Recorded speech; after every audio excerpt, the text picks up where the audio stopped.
सांचे दरबार की जय। Friends, welcome back to my channel Sonia official. कैसे हैं आप लोग? उम्मीद करते हो अच्छे होंगे। मैं भी बहुत अच्छी हूँ। को देखकर आप समझ ही गए होंगे कि ये कहाँ का व्यू है। तो ये है जम्मू का व्यू, जहाँ मैं माता रानी के दर्शन करने गई थी। और ये घाटियाँ हैं जहाँ से होकर बसें जाती हैं। के साथ में एक और बात बता दूँ कि यहाँ पर अगर कोई ट्रेन ड्राइवर होगा ना तो वो गाड़ी नहीं चला पाएगा, क्योंकि यहाँ की घाटियाँ इतनी संकीर्ण है, इतनी पतली है ना कि मैं क्या ही बताऊँ। बहुत ही ट्रेन ड्राइवर चाहिए। नवंबर में मैं गई थी और उस समय का वीडियो मैंने आज अपलोड किया है। सच में देख के वापस से पुरानी यादें ताज़ा हो गई, मन कर रहा है वापस से जाने का। बट ये भी बात सच है कि जब तक माता रानी का बुलावा ना आए कोई जा नहीं सकता। तो देखते हैं माता रानी हमें कब बुलाती है। हाँ, इसी बात से मुझे एक बात याद आई कि जब हम लोग दर्शन के लिए गए थे ना, तो मैंने एक चीज़ देखी, वहाँ एक और महिला थी, अपने बेटों के साथ आई हुई थी। वो भी दर्शन के लिए और वो ऊपर तक पहुँच गई, लेकिन फिर भी वो दर्शन नहीं कर पाई। उनको कुछ रीज़न, उनको दर्शन नहीं हुए। और वो जब उतर के आ रही थी तो हम लोग चढ़ ही रहे थे, तो रास्ते में मिली तो वो बता रही थी। तो इसीलिए कहते हैं कि माता रानी की मर्जी के बिना तो कोई जा ही नहीं सकता। तो आप वहाँ पहुँचने के बाद सबसे पहले रेलवे स्टेशन से या फिर कटरा से आप अपना RFID कार्ड ले लीजिए, ताकि यहाँ से आपको इजीली एंट्री मिल सके। और यहाँ पे ये एंट्री गेट है, इसके लिए अलग लाइन होती है और लेडीज़ों के लिए अलग लाइन है। यहाँ पर आपकी चेकिंग होगी और चेकिंग करने के बाद फिर आपको अंदर जाने दिया जाएगा। तो ऊपर जाने में ना कोई तकलीफ नहीं होगी, बीच बीच में हर जगह खाने पीने की सुविधाएं मिलेगी। और ये है यहाँ का रास्ता। सच में यहाँ जयकारा लगते रहते हैं। इतना अच्छा लगता है ना कि मैं आपको बता नहीं सकती। ये सफ़र कैसे कंप्लीट हो जाएगा आपको पता भी नहीं चलेगा। सच में बहुत सुकून मिलता है वहाँ जाके। आप वहाँ से आ भी जाओगे ना तब भी ऐसा लगता है कि वहीं पर हैं, वहीं रहते। सच में बहुत मज़ा आता है। और ये 13 किलोमीटर का सफ़र कब ख़त्म हो जाता है समझ में ही नहीं आता। और मैंने जो अपनी चढ़ाई स्टार्ट की थी वो सुबह चाय वाय पी के 7 बजे के समथिंग स्टार्ट की थी। 7 नहीं कह सकते आप, 9 कह ही लीजिए उसको। 9 बजे तक स्टार्ट की थी और मैं शाम की आरती में माता रानी के पास पहुँची थी 5:30-6 बजे।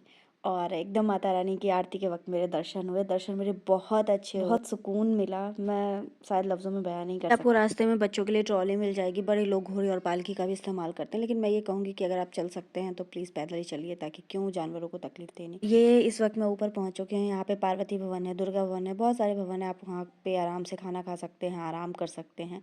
और ये है नाइट का व्यू माता रानी का।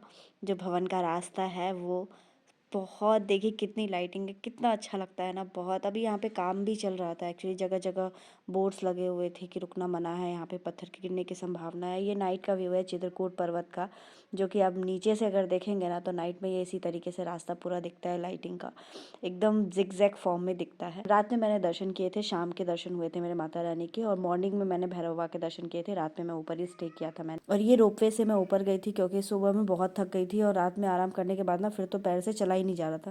तो मैंने रोपवे का इस्तेमाल किया और फिर मैं पहुंची, भैरव बाबा के दर्शन किए। भैरव बाबा के दर्शन भी बहुत अच्छे हो गए थे मॉर्निंग में। भैरव बाबा से वहाँ से उतरने के बाद ना मुझे बंदर मिले बहुत सारे, और बंदर ने मेरे प्रसाद खा गए। सारे नहीं खाए, बट हाँ भैरव बाबा के आके खा गए थे। अभी आप जाओ ना तो आप एक स्कूल बैग ज़रूर लेके जाना, ताकि आप उसमें अपना प्रसाद वगैरह रख सको। और वो पीठ पे रहता है तो ज़्यादा वजन भी नहीं लगता और ईजिली आप कैरी कर पाते हो। और ये रोपवे के अंदर का सीन गई थी तो मैंने थावे वाली माता के दर्शन भी किए थे। बस वहीं के हैं थावे वाली माता के दर्शन करने के। यहाँ का मॉर्निंग का व्यू इतना प्यारा आता है ना कि मैं क्या ही बताऊँ। मतलब दोनों तरफ से वाइट वाइट, बीच में रेडनेस।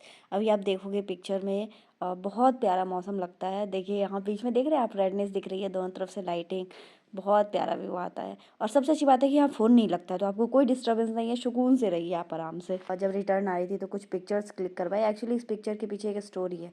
मेरी मम्मी गई थी तो उन्होंने ऐसे पिक्चर्स खिंचवाए थे, तभी मैंने सोचा था कि मैं भी जाऊँगी तो खिंचवाऊँगी, तो इसीलिए मैंने भी खिंचवाए। मैं तो दर्शन कर आई और मेरे दर्शन बहुत अच्छे हुए। आप लोग कब जा रहे हो? और तो आज के ब्लॉग में इतना ही, मिलते हैं एक नेक्स्ट ब्लॉग में। तब तक के लिए बोले जय माता दी, प्रेम से बोलो जय माता दी, जय शेरा वाली की। और चैनल पे नए हैं तो लाइक शेयर और सब्सक्राइब करना बिल्कुल ना भूले। Thanks for watching, bye bye.